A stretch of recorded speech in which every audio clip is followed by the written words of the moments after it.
بسم الله الرحمن الرحيم. Assalamu alaikum. Walaikum assalam.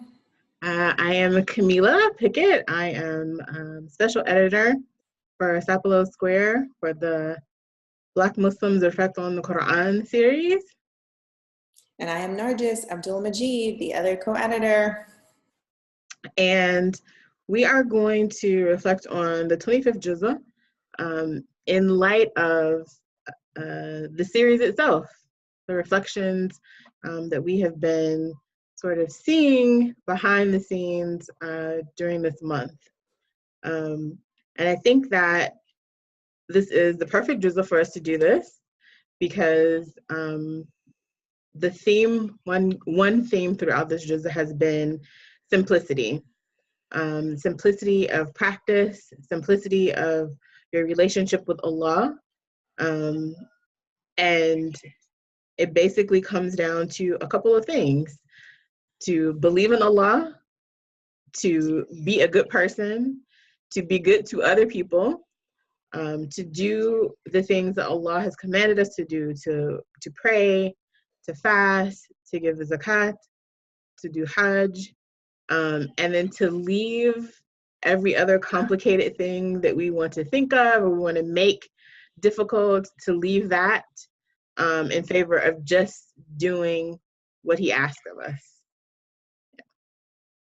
Yes, so the beauty of this is also, we talked about so much how its beginning is Laylatul Qadr, and we know we've just gone through these last nights of Laylatul Qadr, so and thinking of the last days and their spiritual significance, that's how this just starts, and it brings us to the revelation of the Quran, and it brings us all the way to the Day of Judgment and resurrection.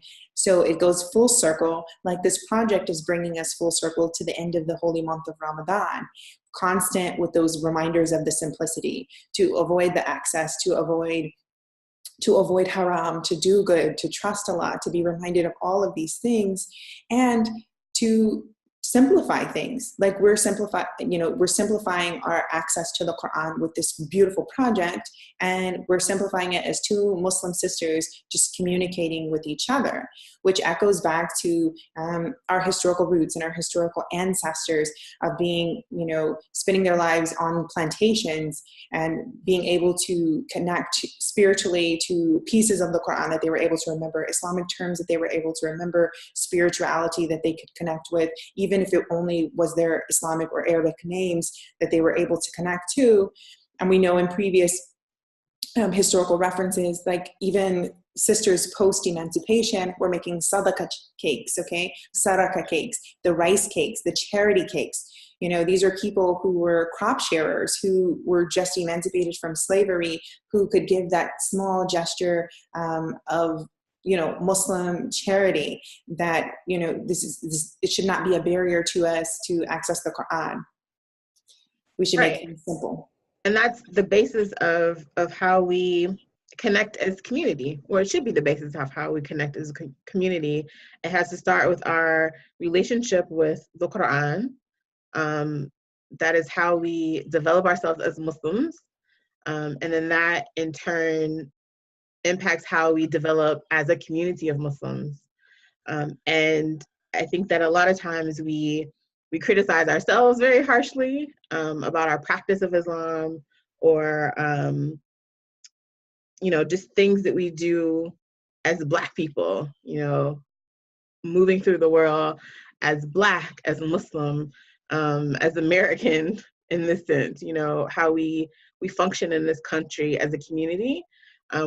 We criticize ourselves. We are the subject of much criticism, when in reality, what Allah asks of us isn't to be overly critical, is just to do very simple things. And those simple things, I think we leave sometimes in favor of the more complicated, right? When all we have to do is just stay in our lane, right? Like, you just be a good person. You believe, you be a good person, you be good to other people, you do good in the world, and you keep in mind that you are here for a reason and that this is not your ultimate goal. That your ultimate goal is a hereafter that, you know, will be a reckoning of how you live your life, right? And so that for me was something that stood out throughout these surah, because it starts with Surah Fusilat and it goes to Jathia, and you know, in each surah it comes back to this this idea of do good, be good, do these things, leave things that are, you know, unknown, things that are sources of contention and argument in your communities.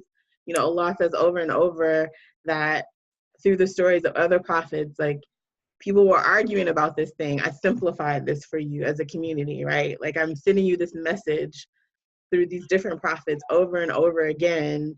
And each time, you know, the people, whether people of Musa, people of Noah, they argued after the revelation, you know, because they wanted to add something, or, you know, people fell into dispute. And each time Allah was like, no, this is the message that was sent. This is what I'm asking of you. And it isn't complicated, and you don't have to make it complicated, right? And I think that that's, like, you know, we were talking about, let's, when we think of our ancestors, like, we're not talking about people passing down ijaza during enslavement, right? We're talking about simple things, words, phrases, du'as, bits of the Fatiha. These things endured and they lasted because they were the core of their identity, and because they weren't complicated to them as individuals, and they made it the basis of their community life and how they related to each other. Alhamdulillah, I completely agree with all the stuff that you have shared, because these are reminders for us. They're reminders for all people, for all times. That's the beauty of this Quran. And even within this juz, it talks about how beautiful the Quran is, how perfect Allah has made the Quran for us, and how we should erase all doubts we have in concern for the Quran. We have a description of Jannah, where we want to go, a description of the hellfire, where we don't want to go, and a reminder that all of us, no matter who we are, lest we be judging other people, that will all come before Allah kneeling on the day of judgment, kneeling before Allah on the day of judgment. And so this really, really simplifies our humanity, like from start to finish as Muslim human beings, because at the core of our belief, at the core of our traditions, is this attachment to the Quran that we're supposed to be living. So I just want to share my concluding thought is that we started this project at Sapelo Square to encourage everyone's access to the Quran. The very simple message that this juz is talking about, that Allah commands us to do, you know, read in the name of your Lord. You know, this is not like this scholarship reading. This is this simplified reading of the Quran, accessing the Quran, living the Quran as Muslims, and specifically as African American Muslims, as Black Muslims here, finding our space and our own way and our own approach to this holy, blessed, sacred text, and to embody its simple messages and to live our lives so that we can reap the benefit and be rewarded with this community in Jannah, right? This ummah, this great, beautiful diaspora of Muslim human beings in Jannah. And I pray that for all my brothers and sisters, that we continue to access the Quran where we find ourselves, not be overly critical of ourselves, and remember that keep it simple. It's beautiful. Allah has given it to us. Alhamdulillah. I mean, and I think my concluding thought was just, you know, that you are able to be your authentic self as a Muslim, and you should bring that to your practice. And if we approach the Quran with the intention of living our life as Allah has asked us to, simply and beautifully, with the goal of being good people and doing good in the world, I think we're gonna be all right. We're gonna be all right. Inshallah. Inshallah. All right. Assalamu alaikum. Oh my God.